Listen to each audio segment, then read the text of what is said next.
কিভাবে ইঁদুরকে খুব সহজে বাড়ি থেকে তাড়ানো যায়। এবং এই ইঁদুর কিন্তু আমাদের দৈনন্দিন জীবনে আমাদেরকে অনেকভাবে বিরক্ত করে থাকে।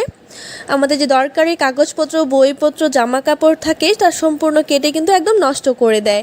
আর শুধু তাই নয়, যদি খাবার ভুলক্রমে ঢাকা দেওয়া না হয়, সেই খাবারে যদি ইঁদুর মুখ দেয়, তাহলে সেই খাবার আমরা খেলে কিন্তু মারাত্মক বিপদের হাতে পড়তে পারি। আর সেই বেমারের হাত থেকে রক্ষা পেতে কিন্তু আমাদের ডাক্তারের কাছে যেতে হয় এবং অনেক টাকারও প্রয়োজন হয়। তাই আজ আমি তোমাদের জন্য নিয়ে এসেছি ইঁদুর তাড়ানোর একটি ঘরোয়া টোটকা, কোনো ধরনের কেমিক্যাল বা ওষুধ ছাড়াই। বন্ধুরা, ভিডিওটি সম্পূর্ণ দেখার জন্য তোমাদের কাছে অনুরোধ রইল। সবার প্রথমে আমি এখানে নিয়ে নিয়েছি একটি প্লেট। তোমরা অবশ্যই কিন্তু যে কোনো বাটি বা প্লেট ব্যবহার করতে পারো, বা যেটাই ব্যবহার করো না কেন সেটা যেন রান্নার কাজে ব্যবহার করা না হয় সেটা ধ্যান রাখতে হবে। তারপর আমরা এর মধ্যে দিয়ে দেব 1 থেকে 2 টেবিল চামচ মতো আটা। তোমরা চাইলে কিন্তু এখানে ময়দা দিয়েও করতে পারো, কিন্তু সেটা ভালো ময়দাই হোক বা নষ্ট ময়দাই হোক, যে কোনো কিছু দিয়ে করতে পারো আর কি। আমি কিন্তু এখানে নষ্ট আটাই নিয়েছি। অনেক সময় কি হয়, অনেক দিন ধরে আটা বা ময়দা রেখে দিলে কিন্তু সেই আটা বা ময়দার মধ্যে পোকা ধরে যায়, আর সেই আটা বা ময়দা কিন্তু আমরা ব্যবহার করি না বা খাই না। তোমরা কিন্তু সেরকম ময়দা বা আটা দিয়েও করতে পারো। তারপর আমরা এর মধ্যে দিয়ে দেব 1 টেবিল চামচ মতো খাওয়া সোডা বা বেকিং সোডা। যে কোনো পোকামাকড়, ইঁদুর কিন্তু এই বেকিং সোডা থেকে অনেকটাই দূরে থাকে। বেকিং সোডা কিন্তু একদম পছন্দ নয় যে কোনো পোকামাকড়ের। তাই এই বেকিং সোডা কিন্তু শুধুমাত্র খাবারে নয়, যে কোনো পোকামাকড় তাড়ানোর কেমিক্যালেও কিন্তু এই বেকিং সোডা মিক্সড করা হয়। আমি এই সোডাটাকে আটার সাথে খুব ভালো করে মিশিয়ে নিয়েছি। এবার এই আটার মিশ্রণটিকে আরেকটি প্লাস্টে 2 থেকে 3 চামচ আমি এভাবে উঠিয়ে রাখবো, এক্সট্রা করে রাখবো আর কি।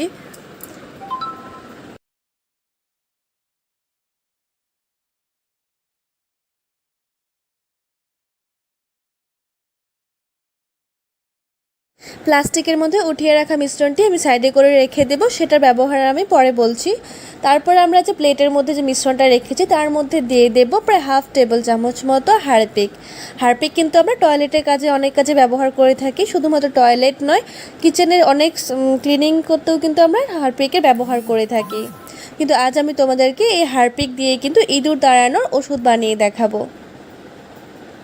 এই হারপিকটাকে একটা চামচের মাধ্যমে খুব ভালো করে এই আটার সাথে মিশিয়ে নিতে হবে, খুব ভালো করে মেশাতে হবে। এই মিশ্রণটি যাতে ছোট বাচ্চারা টাচ না করে বা এই মিশ্রণটি দিয়ে খেলা না করে সেটা কিন্তু অবশ্যই ধ্যান রাখতে হবে, কারণ হারপিকে কিন্তু মারাত্মক কেমিক্যাল দেওয়া থাকে। সেই কেমিক্যাল যদি বাচ্চাদের হাতে বা মুখে যায় কোনো কারণে, তাহলে কিন্তু মারাত্মক বিপদ ঘটতে পারে। তারপর অল্প অল্প করে জল দিয়ে এই আটাটার একটা মিশ্রণ তৈরি করে নিতে হবে। এই আটাটা কিন্তু একটু নরম করেই মাখতে হবে, যাতে প্রথম দিন এই আটাটা দেওয়ার পর যদি ইঁদুর নাও আসে, এই আটাটা যাতে শক্ত না হয়ে যায়, সেই হিসেবেই কিন্তু আটাটাকে মাখতে হবে। তোমরা দেখতেই পারছো আমি কিন্তু এখানে নরম করে মাখছি আটাটা। আটাটা মাখা হয়ে যাবার পর এবার আমরা এর মধ্যে দিয়ে দেবো প্রায় 1 টেবিল চামচ মতো চিনি। কারণ আমরা মানুষই হোক কিংবা জন্তু জানোয়ারই হোক না কেন, সবাই কিন্তু আমরা টেস্টি খাবারটা খেতেই পছন্দ করি, আর ইঁদুর কিন্তু মিষ্টি খাবার খেতে একটু বেশি পছন্দ করে। তাই এখানে আমি একটা চিনি দিয়ে দিলাম একটু পরিমাণে। চিনিটাকে আটার সাথে খুব ভালো করে একটু মেখে নেব। তারপর সেখান থেকে অল্প অল্প করে আটা নিয়ে ছোট ছোট করে গোল করে নেব বল আকারে। আর এই বলগুলোকে ইঁদুর যেখানে বেশি আনাগোনা করে বা বেশি অতিষ্ঠ করে আর কি, সেখানে কিন্তু আমরা রেখে দেব। আর এই বলগুলো যদি ইঁদুর মুখে দেয়, তাহলে কিন্তু খুব অল্প সময়ের মধ্যে ইঁদুরগুলো খুব বাড়ি থেকে বাইরে বেরিয়ে যাবে, কারণ এর মধ্যে কিন্তু বেকিং সোডা দেওয়া হয়েছে। আর বেকিং সোডা কিন্তু ইঁদুরের একদম পছন্দ নয়। শুধুমাত্র বেকিং সোডাই নয়, এখানে কিন্তু আমরা হারপিকও ব্যবহার করছি, যাতে কিন্তু মারাত্মক কেমিক্যাল থাকে। তাই সে কেমিক্যালের গন্ধ আর বেকিং সোডার গন্ধ কিন্তু ইঁদুর একদমই সহ্য করতে পারবে না। যা সহ্য করতে না পেরে ইঁদুর কিন্তু খুব কম সময়ের মধ্যে বাড়ি থেকে বেরিয়ে যাবে। তারপর তোমরা যারা হারপিক ব্যবহার করতে না চাও, তারা কিন্তু এভাবে আরেকটিভাবে তোমরা এটাও তৈরি করতে পারো। আমরা যে আটাটা মেখে রেখেছিলাম, আটা আর বেকিং সোডার মিশ্রণটি, তার মধ্যে দিয়ে দেব শুকনো লঙ্কা পোড়া। এই শুকনো লঙ্কাও কিন্তু ইঁদুর একদম সহ্য করতে পারে না, যে শুকনো লঙ্কার গন্ধটা থাকে। দেখো, এই শুকনো লঙ্কাটা গুঁড়ো করে এর মধ্যে দিয়ে দেব।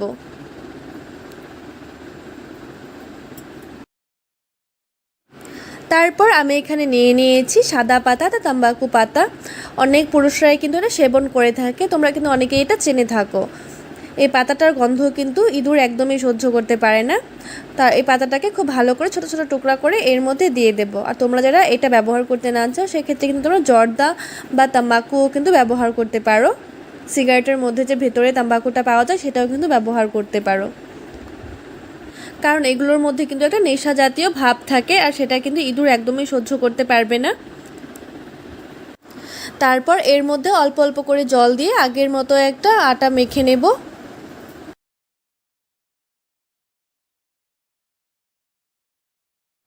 এই আটাটাকেও আমি খুব ভালো করে মেখে নিয়েছি। এবার এর মধ্যে থেকে আমি গোল গোল করে বল তৈরি করে নেব। আর এই বলগুলো কিন্তু এটা ইঁদুর খাবে না, কারণ এর মধ্যে তাম্বাকু আর শুকনো লঙ্কার গুঁড়ো দেওয়া হয়েছে। শুকনো লঙ্কার গুঁড়ো দিলে কিন্তু ইঁদুর একদমই সহ্য করতে পারে না গন্ধটা, তাই এটা কিন্তু খাবে না। আর ভুলক্রমে যদি এটা খেয়েও থাকে তাহলে কিন্তু ইঁদুরের খুব নেশা লাগবে, আর সেই নেশার ভরে কিন্তু ইঁদুর একদমই বাড়ি থেকে বাইরে বেরিয়ে যাবে। এই বলগুলো ইঁদুর যেখানে বেশি আনাগোনা করে সেই জায়গাগুলো রেখে দিলে কিন্তু ইঁদুর একদমই বাড়িতে আসবে না।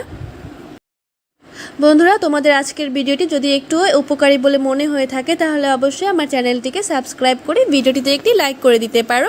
তোমাদেরকে অনেক অনেক ধন্যবাদ ভিডিওটি শেষ পর্যন্ত দেখার। ইঁদুর তাড়ানোর জন্য আমি এখানে মশা মারার কয়েল নিয়ে নিয়েছি। এই কয়েল কিন্তু পোকামাকড় তাড়াতে খুব সাহায্য করে। কয়েলটা কিন্তু সম্পূর্ণ লাগবে না, সেখান থেকে একটা টুকরো আমি ভেঙে নিয়ে নিয়েছি। এবার এটা কয়েলটাকে একটা ভারী কিছুর সাহায্যে গুঁড়ো করে নেব।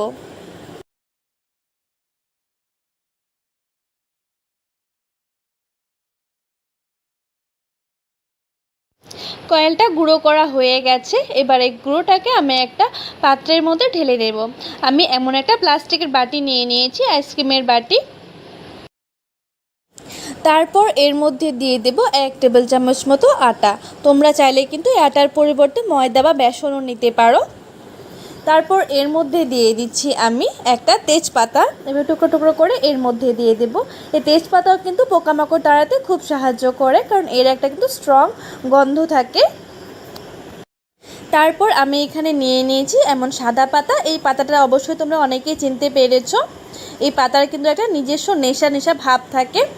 সেখান থেকে আমি এই কয়েক টুকরো পাতা এর মধ্যে দিয়ে দেব।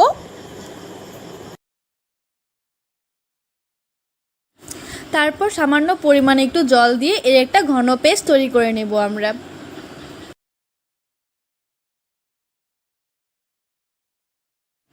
এই পেস্টটা কিন্তু সম্পূর্ণ তৈরি হয়ে গেছে। এটা কিন্তু একটা ভীষণ কার্যকারী টিপস, খুব কিন্তু দ্রুত তাড়াতাড়ি এটা কাজ করে। কিন্তু তোমাদের একটা কথা খেয়াল রাখতে হবে, এই পেস্টটা যেন বাচ্চারা খেলা না করে এই পেস্টটা দিয়ে, বা মুখে যাতে না দেয়, সেটা কিন্তু অবশ্যই ধ্যান রাখতে হবে। তারপর আমি এখানে 2টো তেজপাতা নিয়ে নিয়েছি। এই তেজপাতার মধ্যে কিন্তু আমি এই পেস্টটা দিয়ে দেব।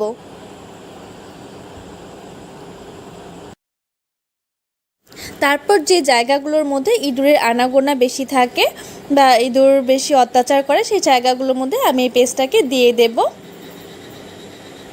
এভাবে আলমারির নিচে কিংবা গ্যাসের পাশে দিয়ে দিলে কিন্তু সেখানে কিন্তু ইঁদুরগুলো বেশি আনাগোনা করে, সেখানে দিলে কিন্তু একদম সেফ থাকবে।